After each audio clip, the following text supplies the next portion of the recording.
Human, explain, what are you doing with my children? Saving your life, Your Majesty. You can be angry at me after. The Queen's voice came out low and dangerous when she stepped through the doorway and said, "Human, explain what you are doing with my children." I didn't look up from the medical wrap I was applying and said, "Saving their lives, Your Majesty. You can be angry at me after." My name is Darren Cole. My official designation at the Vel'Shara Royal Palace was Tier 3 Domestic Servant, Human Classification Non-Combat Personnel. What that meant in practice was that I cleaned things, carried things, and stayed out of the way of anyone whose rank exceeded mine, which was everyone. I had been assigned to the royal household for 14 months. In that time I had learned 3 things with certainty. That the Vel'Shara took hierarchy more seriously than most species I had encountered, that their queen, Sovereign Ael'Mira, was the most controlled and unreadable person in any room she entered, and that her 2 daughters were the only beings in the palace who treated me like I was worth speaking to.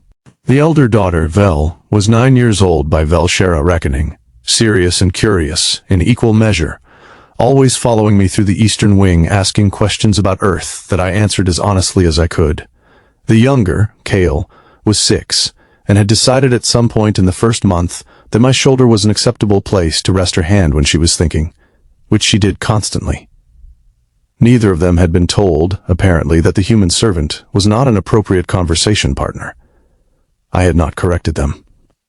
The attack came on a morning when the Queen was in council 3 levels below, and the Royal Guard rotation had a gap that someone had known about and planned around.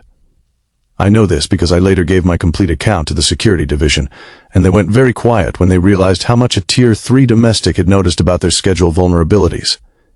But that was later. What happened first was the sound. I was in the supply corridor adjacent to the children's quarters when the concussive blast went off somewhere in the lower residential wing. Not close enough to feel, but close enough to hear the pitch of it, the way it bounced off stone and metal. I knew that sound. Earth has its own version. I was moving before I finished processing it. Vel asked her mother. Ael'Mira glanced back once, and for just a moment something moved in her expression that I had never seen from her before. Not warmth exactly. Something more precise than warmth. "Someone the palace does not lose," she said. The children's quarters were locked from the outside. Standard protocol during alert conditions.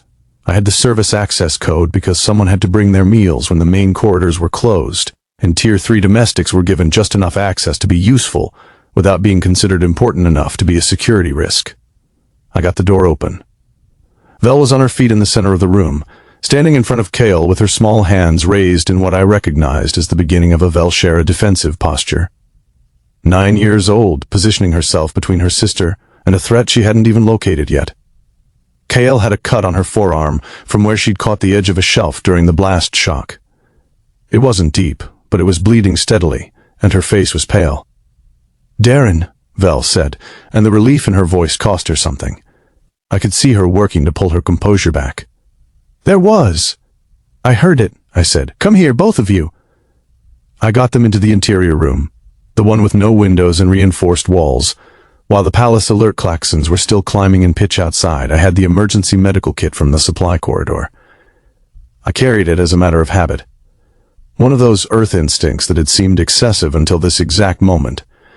I got Kael's arm cleaned and wrapped with a bioluminescent medical compress that was standard in Vel'Shara first, the kind that read the tissue and adjusted its pressure automatically.